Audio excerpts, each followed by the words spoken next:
Hello and welcome to Public Conscience. The program draws attention to issues of good governance, citizen participation, and corruption.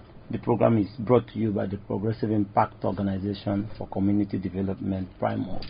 I am Tunji-Ojo with Esther Bassi. Thanks for joining us. Spelling of PRIMORG is PRIMORG. On Public Conscience, we seek to increase the level of accountability in governance and promote citizens' active participation and involvement to hold leaders accountable. We raise issues of national importance to increase your consciousness as a citizen.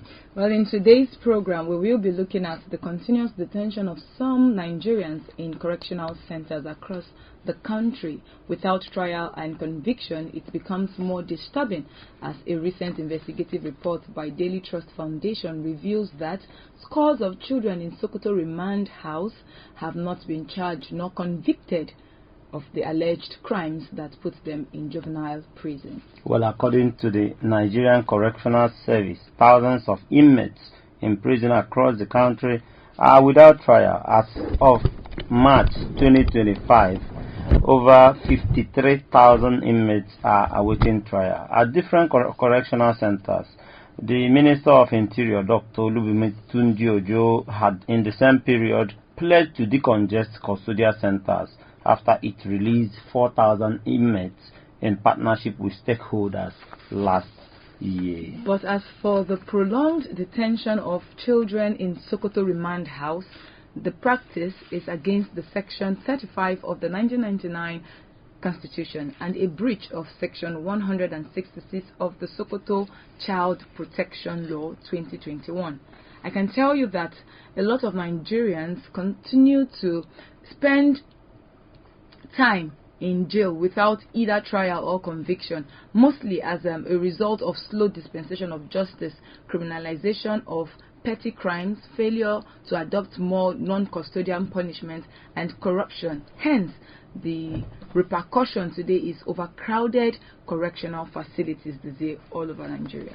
It's unfortunate, but today's program will task the Sokoto state government to quickly swing into action and investigate the alleged detention of over 40 children in the state-owned remand facility without trial. The program will also seek the decongestion of correctional custodial centers across the nation. For you out there, feel free to join us and share your experience with us. Have you been a victim of awaiting trial? How worried are you about the high number of inmates awaiting trial in correctional facilities across the country? Are you worried that children are also victims of this prolonged detention in Nigerian prison facilities? What improvements and reforms are needed to ensure Nigerians are not left to languish in jail without trial? How do we get our justice system to have a human face? Can the wheel of justice ever turn faster in this part of the world? Oh well, Desi, for those out there, be ready to join us through phone and text messages during this conversation. The phone lines, WhatsApp phone line to send your message is 09022 656167. That is 09022 656167. Please indicate your name and your location when sending your message. This number is for messages only. Please begin to send your messages as soon as possible to 09022 656167. That is 09022 656167. We will give out the phone number, the numbers to call shortly. If you just joined us, the focus is on the large number of Nigerians imprisoned across the country without trials and conviction, especially the disturbing prolonged incarceration of scores of children at the Sokoto remand house without being charged or to court or convicted. This is according to a report by Daily Trust Foundation. And for more on the report, we will be joined by an investigative journalist, Abdul Wasiu Olukoba, via the phone, and we will also be joined by the Executive Director, Care for Legal Assistance and Human Rights Protection Club, Barrister Sunday Adaji. But for now, we have been joined by Abdul Wasiu Olukoba, an investigative journalist. Thank you so much for joining us. Are you there? Okay, thank you. Yes, I'm here. All right.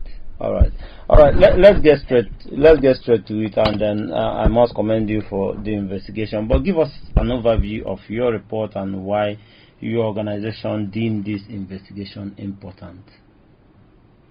Okay, good. Thank you very much. So, the report, yes, let me start with this. The report was not solely published on Daily Trust. It was cross-published by several news platforms in Nigeria. I mean, platforms that are recruited for investigation. The investigation was actually sponsored by the Tagai Foundation. Yes, in partnership with MacArthur. Yes, in partnership with MacArthur. So I published the report on cable newspaper, Sarah Reporters, Daily Trust, African Reporter, and everywhere. So the report is all about, it actually looks into one of the reported issues we have in Nigeria. So everybody knows that it is not a news that people are behind bars without even being to court, without knowing the reason for their arrest, So, the unique angle of this story is looking at the stories of children, minors. So then these are people that are viewed as the future of this country. So it is so sad that these people are being incarcerated, they are being behind bar without any tangible reasons, without any convictions, although some of them are being alleged, and as you know, the allegation alone can't hold water, can't sustain conviction. There's need for the, as stated by the Evidence Act, you assert must proof. So Yes. if you have alleged someone of committing an offense, so regardless of his status, that person you are obliged statutorily to prove that beyond reasonable doubt. That is the standard of proof in criminal case. So in my report, I was able to let's talk about how I was able to access the prison, because it is a juvenile prison. I have to have partnership with an organization. A student-based organization, student formed organization. So it is known as Caliphate Law Clinic. So this Caliphate Law Clinic, their duty basically is to look after the welfare of prisoners, be it children, be it adults. So I let them know why I want to do this story and why this story is important. So we agreed on the modalities. We know this is the public facilities. If I told them that this is my intention, they won't have allowed to enter. That is just it. So we told them that I use a technique known as undercover under detectionalism. So I use undercover. I disguise as someone who is interested in NGO works. Someone who is interested in giving them welfare and other stuff. So I use this style to enter the facility, and I was able to gather my facts and everything. So this story made me to realize that I live in the north. One of the biggest social problems we have in the northern state, in all northern states, is the issue of Algeria, this issue of out of school children. Okay. I realized that most of these inmates, most of these minors, they are Nigerians. So instead of the state government to look for how to solve this problem, they are now using this mode of keeping them busy, keeping them inside the cell without anything meaningful. So this story let me realize that even though the constitution, the Sokoto, because the story actually is Sokoto actually. So the Sokoto Child Protection Law provides for children criminal system. The way because of my investigation, I was able to realize that none of these provisions, none of these modalities, none of these procedures stated by the laws were being followed, were being recognized by the state officials.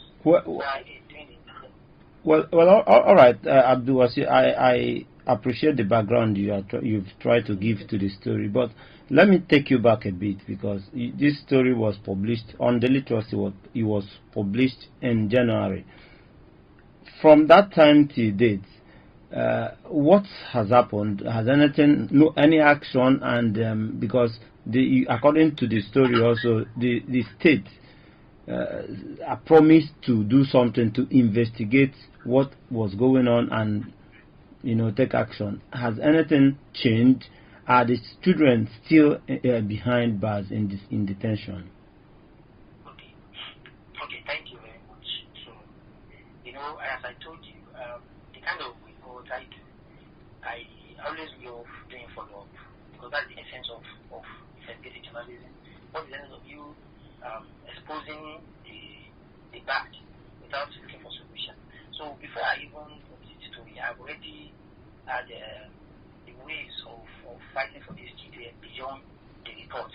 So I told you I had partnership with let's say an NGO, but it is solely being organized and run by students, law students in the State University. The reason after my story, I spoke with the state government. As we know, Nigeria government generally, if they promise something, it will take a while, and they will tell you there is process. And inside source that I spoke to from the State Ministry of Social Welfare told me that it has been budgeted. In the report I said that they are going to rehabilitate, and because beyond putting behind the bars, there are other stuff in the story I put, something like their education, their welfare, and everything. So they told me that it has been budgeted and they are waiting for approval. They are waiting for appropriation this to be enacted. That's from the government. But what have I done? That is the question you have. So from our own end, we have been able to bring out some of these children from our own end. So I work with this student body, and we were able to, because in my stories I realized that there are some that were actually being convicted, but they were convicted, but the court want them to pay fine. To pay fine actually. So a fine of like 35,000, 10,000, 20,000. So because of the poverty rates in our state, so even not only that, let me say no, the family of these people did not even know this is what they're supposed to do to get these people out. Like a minor that was arrested for assault, maybe he fought someone and something like that, he was detained. So sadly, that same minor ended up spending like 12 months in prison, whereas the court even wants him to pay the sum of 10,000. So 10,000 would have left the place. But when we take up this case, we paid the fine, and the guy left. I think almost 6 of them paid. But the problem we have, the challenges we have here, even from the officials manning these facilities, they are also trying to extort. Let me use the word extortion. Yes, they are also trying to extort people. If you go there now as a body and you want to pay the fines, for those who are convicted, you want to pay the fines, they will tell you that even if the court document clearly stated, let's say 13,000, these people will tell you they are still going to pay some additional charges. These additional charges, we ask them, there won't be justification for it.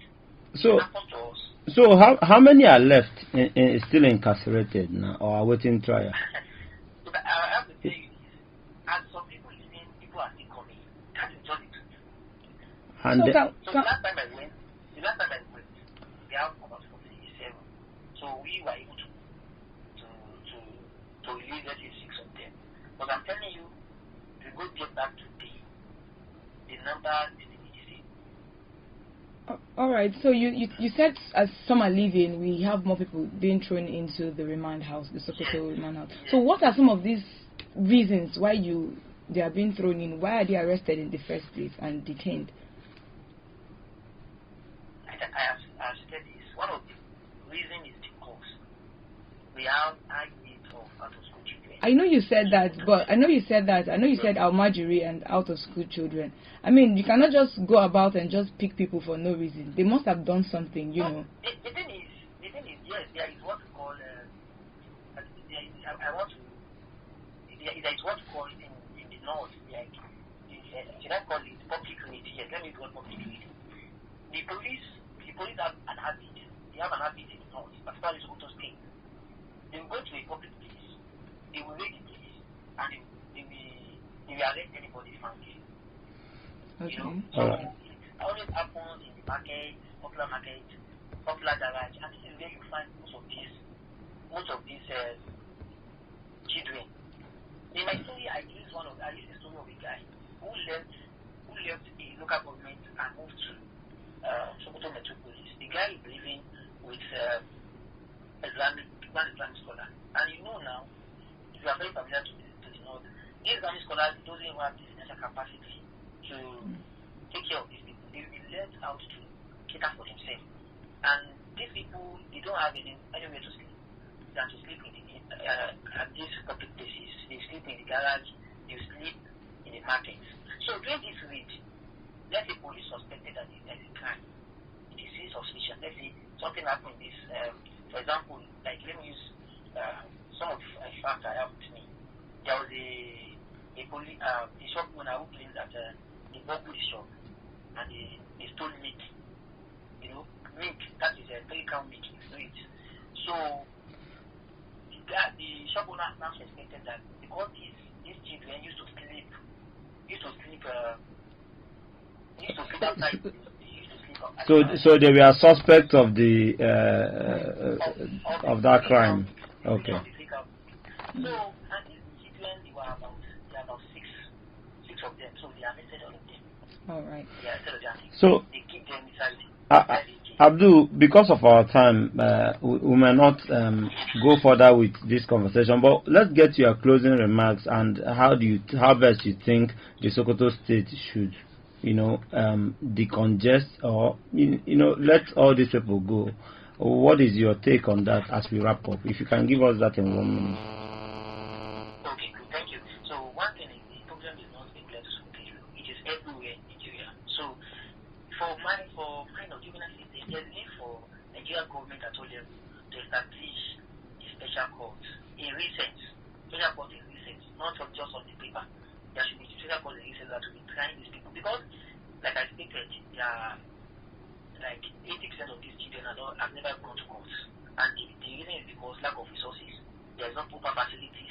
So my recommendation is that the Nigerian government at all levels need to establish special institutions for these people that will be taking care of them. Okay, if you are being suspected, there should be proper trial. So if you are guilty, you are going to be remanded for rehabilitation. So we should stop jailing these people like adults. These people are minors. Even if let's say they are criminals, okay, as maybe the court convicts them to be criminals, there should be proper rehabilitation. You cannot just put them inside the prison without any form of rehabilitative works. So that's just my recommendation. Thank you so much, Abdul Wasir Olokoba, who is an investigative journalist. We cannot thank you enough for joining us with more insights on your report. Thank you for doing the Lord's job. And if you just joined us, it is Public Conscience, a production of the Progressive Impact Organization for Community Development, PRIMORG. And we've been talking to Abdul Wasir Olokoba, who investigated the prolonged detention of minors in Sokoto State. He says is a prevalent situation in different prisons across Nigeria. True. And what we are looking at is awaiting trial cases everywhere. Is scattered, according to report by Nigerian Correctional Service. We have over 53,000 people awaiting trial. Their justice is being denied. Their life is being slowed down because the justice is not closed. The wheel of justice very slow. Another salient point is why are we having so much children, minors, in these centers across the country? Let's do a little backup. insecurity. That is why they are out of school in the first place. If we do not have insecurities perpetually attacking schools and adopting children, they would be in schools. And at the end of the day, we would have not had so many of them be out of school and on streets for them to be, seen in or perceived as criminals. And but we must also be fair, because there is Child Right Act that also protects children, minors, from being incarcerated to an extent. All right. Yes, so we must also make sure that children are protected, and especially like the investigation says, a state like Sokoto, the Child Right Act was adopted by the state, so it's not like it's not there. It's there. It's just to apply it.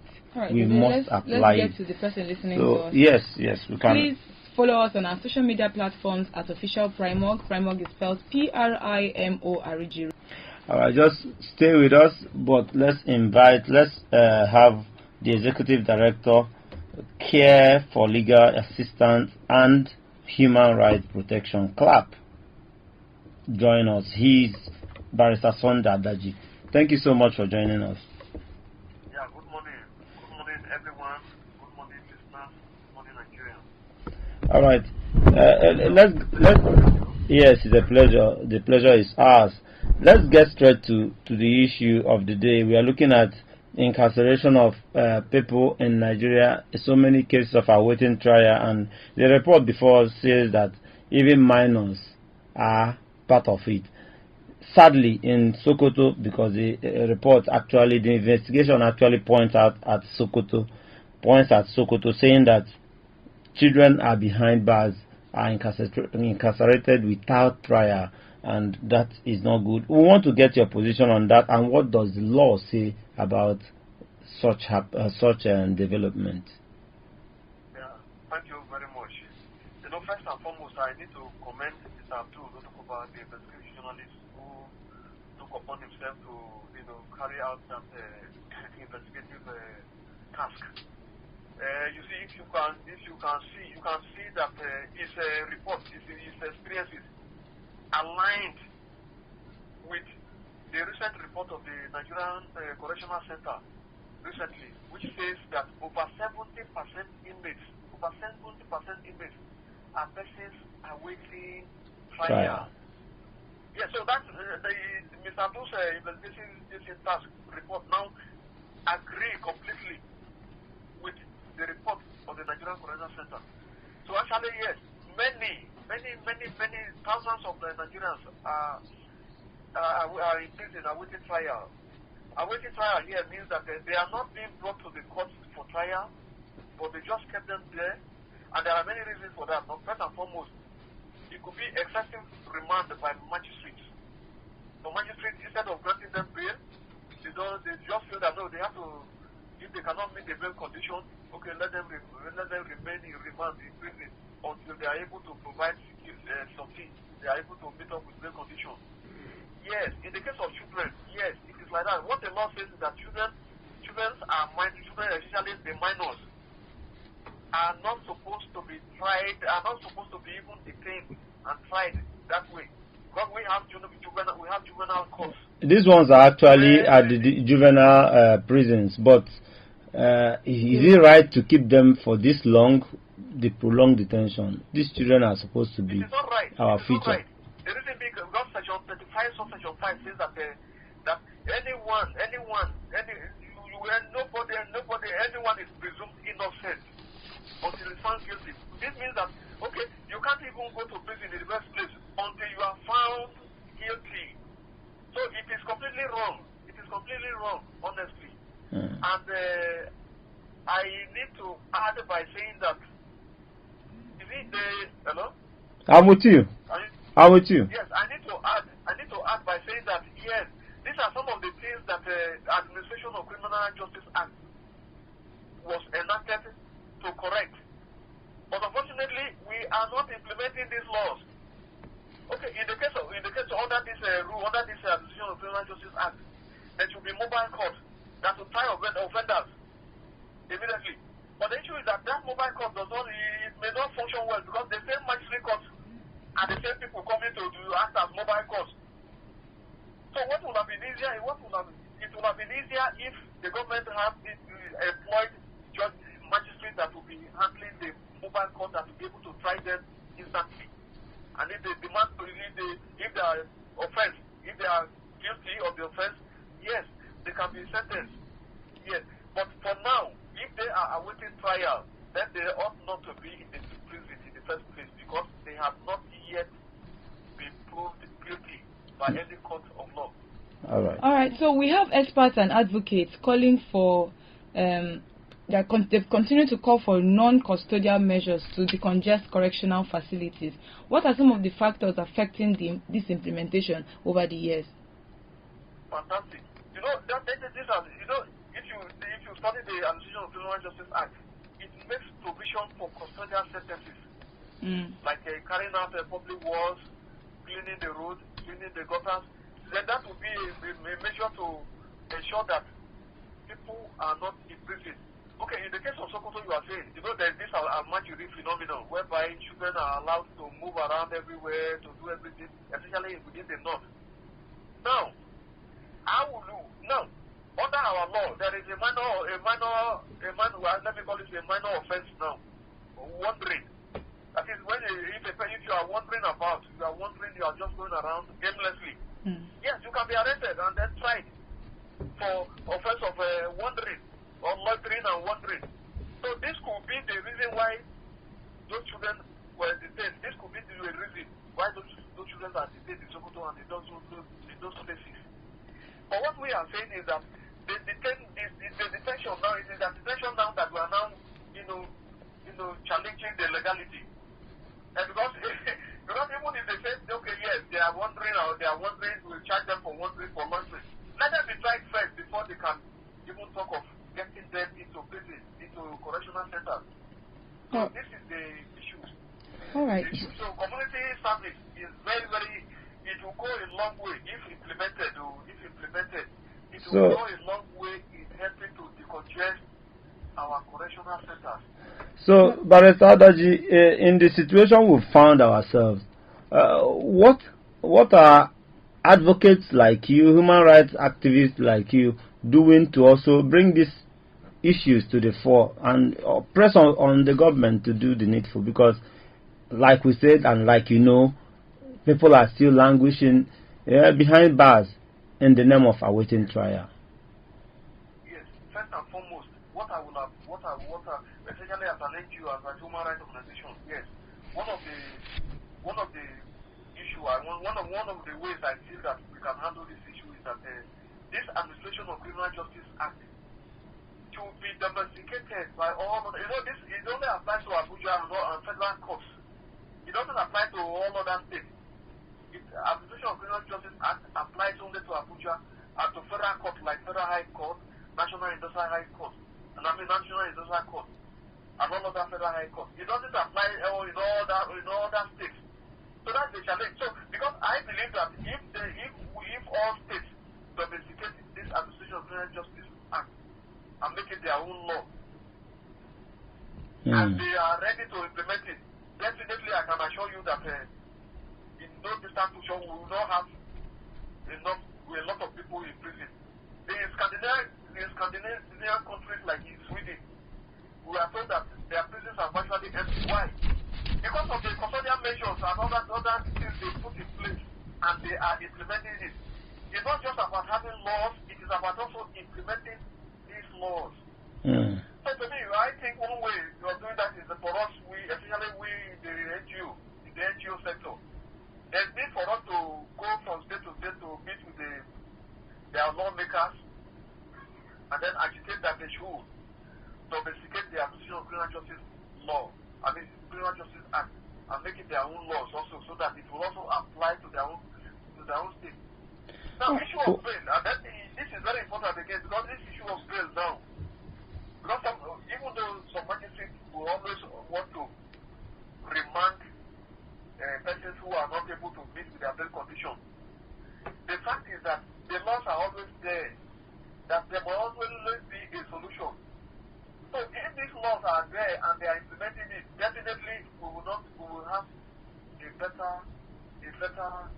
prison, correctional Okay. All right. So that's the way, yeah. Okay, but you would understand that this is a clear case of negligence when it comes to the injustice, the detention, unlawful detention of these minors. So I want to know, what have child rights advocates done in the wake of this? Can you hear me? You know, the child rights advocate, just as you were saying, advocate. We Mhm. what we do mostly is advocacy. We can talk and talk and talk and talk, but if the government is not doing anything, there's nothing we can do, because you cannot force the government to do things, because government all have their own way of working, like in the case of Nigerian Correctional Center now. Yes, themselves are aware that over 70% of the inmates are awaiting trial. They are not supposed to be there. But there's nothing they can do. Will you now say that they should go and release them like that? Or will you now drag them to court and say that charge them for violation of the rights of the inmates? No. Because they also have their own administrative system they follow. So this is where the confusion is. So the problem we have is implementation of the law. Of the Criminal Justice Act. Exactly. So Administration of Criminal Justice Act. For want of time, Barrister Adaji, let's get to your final remark. Let's try to use one stone to kill two birds. How can the federal government further decongest correctional centers? You recall that last year 4,000 inmates were released, and we need to deliberately decongest our correctional facilities. And also speak to us on what the government of Sokoto must do concerning minors who have been detained for a prolonged period. Yes, in the case of, let me start from the case of the government of Sokoto State. The advice I can give is that they should set up mobile courts that will try the offenders right at the spot. And these mobile courts should be established, should be manned, should be presided by magistrates that are employed, not the existing magistrates, as it is done in Abuja here, whereby the magistrate have to leave his court and come and sit in the mobile court and beggar to try traffic offenders. No, the mobile court will have their own magistrates or judges, so that when they are trying them immediately, they know that they are either going for sentences or they are completing them for custodial sentences. So once they start the custodial sentence, okay, they say, okay, you will sweep this quarter for a whole of the month, and then after completing it, then you can now go. But in the first place, that is the only thing. They can give them, let's say, a form of house arrest. Yeah, you are under detention. You know, it's happening in developed countries. Do we have the manpower to do house arrest in this part of the world? What I mean by house arrest is that they can allow you to go to home for the arrest. That is parole. You're on parole, right? Okay, parole. Well, parole is also there, yes. So that is one way. For me, the government of Sokoto should be able to, they should set up mobile courts to hasten, justice system. And then, if need be, they should also have juvenile prisons or juvenile correctional centers. They do. That are convicted. Okay. Or sentenced could serve, but not for awaiting trial. That have not yet even been tried by the court. Then you just slam them in the correctional center. It is wrong. Okay. All right. For the federal government, okay. On the federal government, what I can say is that it should be implementation, because we already have fantastic laws, fantastic acts. It is just to implement that is the problem we have now. So my injunction, my advice to the government is that they should try to implement the law so that we can have a better correctional center and then citizens can enjoy their fundamental human rights. Thank you so much. Implement the laws and decongest the correctional facilities. We must thank you so much for joining us, the Executive Director, Care for Legal Assistance and Human Rights Protection, CLAP, Barrister Sunday Adaji. Thank you for joining us. Thank you so much. It's my pleasure. All right. And if you just joined us, it is still Public Conscience, a production of the Progressive Impact Organization for Community Development, PRIMORG. And we've been looking at the cases of awaiting trial, such that it has gotten to the point that even minors are affected. They are also languishing in jail, waiting for their cases to be tried. What a country. But it's a good time, Esther, to now open that phone line so that listeners can join us and have their say. Let me remind you that this program is interactive. The WhatsApp phone line to send your message is 09022656167. That is 09022656167. This number is for messages only. Please begin to send your messages now to 09022656167. I want you to jump in and have your say. What's your contribution to the conversation? Have you been on awaiting trial before, a victim of awaiting trial? Share your experience with us. How worried are you about the high number of inmates on awaiting trial in correctional facilities across the country? I mean, 53,000 of them, enough to change a community. Are you worried that children are also victims of prolonged detention in Nigerian prison facilities? What improvements and reforms are needed to ensure Nigerians are not left to languish in jail without trial? How can we get the justice system right? I mean, a whole lot of things. Can the wheel of justice turn faster in this part of the world? So you can get social with us. Get to our Facebook page. We are streaming live on Facebook at Official PRIMORG. You can leave a message or two there. We will read them out. Just to tell you, we've been also joined by the program manager at PRIMORG, Dr. Adaobi Obiabumo. Many thanks for being here.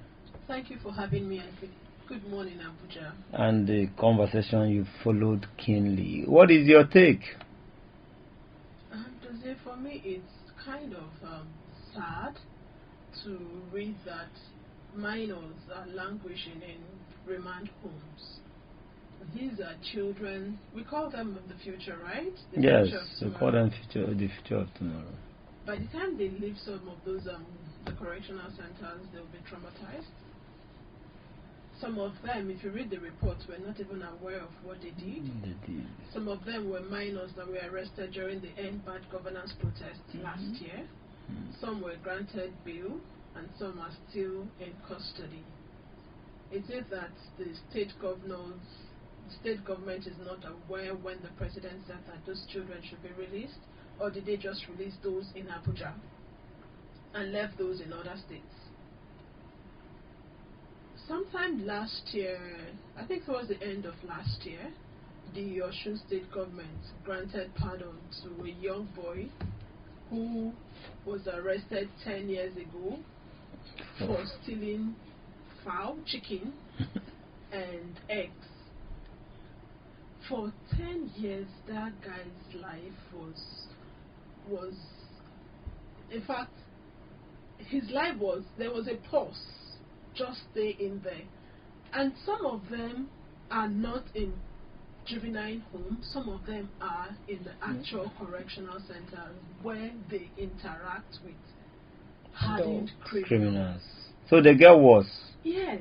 So I'm driving, what exactly is the point of them being in those remand homes?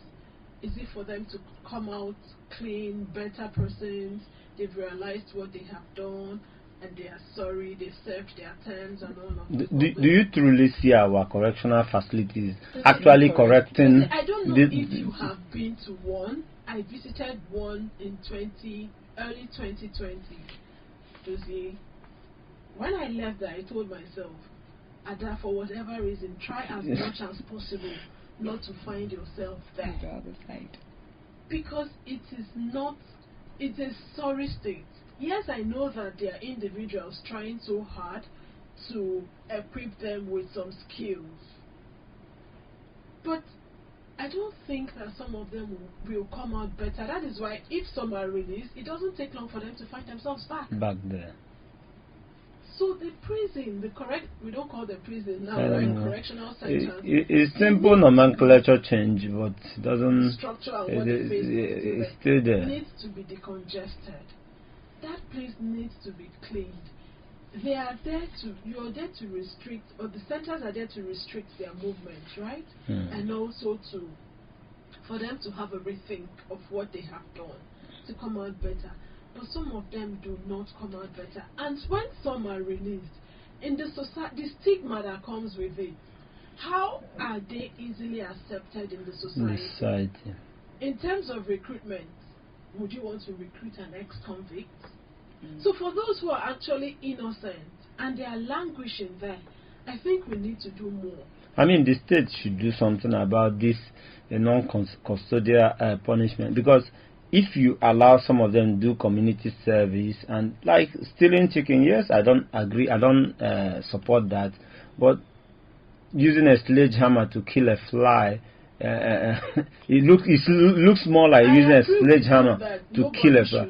Yeah, yes, but it's too much. You could even have asked the person, "Oh, go to the market square and show that you sweep." You sweep for the whole year, than 10 years in jail. That is too harsh. Meanwhile, we have politicians, we have public servants who have stolen. We get to read of billions. And they are given 12 years. And they get pardoned at the end of the day. Hello, your name and where you are calling from? Good morning. Good morning. I thank God for this discussion today. Okay. It is completely on the wonderful thing that the country called Nigeria, which Black Africans are proud of. Those are time I haven't Exactly. Instead of giving it to good men and it is not working according to the law, they better call it a punishment center, so that everybody will know that people are doing just a big punishment. Because, like you are discovering there, many people see the lot of money in this country and nothing is done. They don't even depend for 1 minute. That's not a thing that they are going to be corrected. But when you see people that stole either slip up or whatever, sitting there, instead of correcting them actually, bring them so that they will be benefiting to the public, they will not become like that. Rather, after going in there and coming out, they become worse than what they're supposed to be. And the condition that makes things to be like that is because even the people outside are not enjoying it. Everything in the country is decentralizing. For that reason, you will see everybody is struggling to make sure he does one thing or the other. So we plead with government. If there are families listening to a program like this, we plead with government to please. Some of these things or some of those places they do, like rehabilitation centers, correctional centers as they call it, if they will enforce it and make it work well so that it will be benefiting to the public and to the nation in general. All right. So this is my little contribution. All right. You've said a lot. Thank you so much for joining us. We appreciate your contribution. All right. And what I want to add is that, Dr. Adobe, if you go and check very well, the over 53,000 people who are awaiting trial, a lot of innocent people are there. Because you remain innocent until proven guilty. Which means if they follow those cases to the logical conclusion, you might get to the point that half of them, or more than, are innocent. And then it gets me thinking, who then do we now hold responsible for this ignorance and abuse of power? Because at the end of the day, this thing keeps, occurring across the country, because no one is taken to custody for it. No one is being held responsible for it. It starts from, in fact, all of us. I could have a misunderstanding with you, Esther, and because I feel I am powerful, I get the police involved. Arrest that girl. Arrest that lady. She did X, Y, Z. No matter what it is, make sure you arrest her. And the police, unfortunately, some of them do the biddings of those that can pay them. You are arrested. How many days are you supposed to be detained in police custody? Not 24 hours. From there, charge the person to court. You get to the court, the offense is read, reprimand. They forget about your case. You find out that your file is somewhere. Is it not because no one is being brought to the file is somewhere where you cannot find it? They have moved ahead. But so the responsibility goes back to the government, because they have the responsibility. We are giving them the oversight function. It's their role to make sure that someone who is brought in, the right thing is done. And when the place is clustered, when there is too many people in the jail cell, you need to decongest, and you now go to the issues and know why is this person is here for a long time. Why are you here for a long time? And this means that's what they should be doing. Unfortunately, the courts are overwhelmed. Let me let you wrap up your thoughts. The courts are overwhelmed. We have lots of cases, and in some cases, the justices, the judges give advantage to politically exposed persons and their cases. Okay. Political cases get tried faster than other civil or criminal cases. Okay, let me hold you up one more time and take this off. Hello? Hello? Hello. Yeah. Good morning. Good morning. Your name and where are you calling from? Yeah, my name is Fred. I'm just joining you now. I'm just continuing my radio, and I'm just joining you concerning the issue of court and whatever. Awaiting trial. Many people waiting for their case to be heard. You have just 30 seconds to make your contribution because of our time. The problem there is that awaiting trial is that when court is for common man, but now court is not for common man. Okay, that before court was for common man or what? Yes, but not now, because now court is for big men, it's not for a common man. Because if you are a common man, you are waiting trial. So like if you go to police station, go to so many places now, you see people that are waiting trial for like 2, 3 years, 5 years from, so they don't even do so in their life. All right. So what are we talking about? Let's talk about if the judiciary can do the right thing, they should do it in the common man. They should check. So other ideas, nothing, there is no offense committed to them. All right. So please, you should do something about it. All right. Thank you. We'll keep talking. This our own is to keep reminding them that they should do something. That the situation don't have to remain the same. Our time is fast spent. Honestly, we have Dr. Adobe, just a word from you as we wrap up. Our phone lines are still buzzing. I don't know if you can still accommodate this. It's an interesting topic because it has to do with human lives and injustice to some people. So for me, I would say that the government needs to do more. Once in a while. Do you align yourself with the call for special courts? Yes. To try juveniles? Yes. So that make it faster? Then the president, the governors, once in a while they should visit the remand homes. Because there are so many people languishing there for. Some of them are not aware of what it is. All right. It is an ongoing conversation and we will stay on it as always. We will not take our foot off the pedal because this concerns the ordinary man in the street. We must, we have to go. This is where we'll be drawing the curtains on today's program. Please visit our news website, PRIMORGnews.org. That is PRIMORGnews.org. For all the details of our reports and interviews, visit our website, www.PRIMORG.org, to get all the information about PRIMORG. And you can watch our videos on PRIMORG TV, our YouTube channel. Please subscribe to get reminders when we have a new post. We appreciate our guest, the Executive Director of Care for Legal Assistance and Human Rights Protection CLAP, Barrister Sunday Adaji. We also appreciate investigative journalist Abdul Wasiu Lokoba who both joined us via the phone. Not forgetting Dr. Adaobi Obiabomo, Program Manager at PRIMORG. Thank you for being here. Thank you for having me.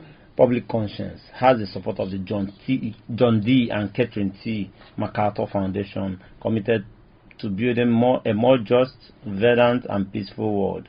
Get more information about the foundation on its website, macfound.org. Join us again here next week for another episode of Public Conscience, and remember to follow us on Facebook, X, formerly Twitter, @OfficialPrimorg. I am Esther Bassi.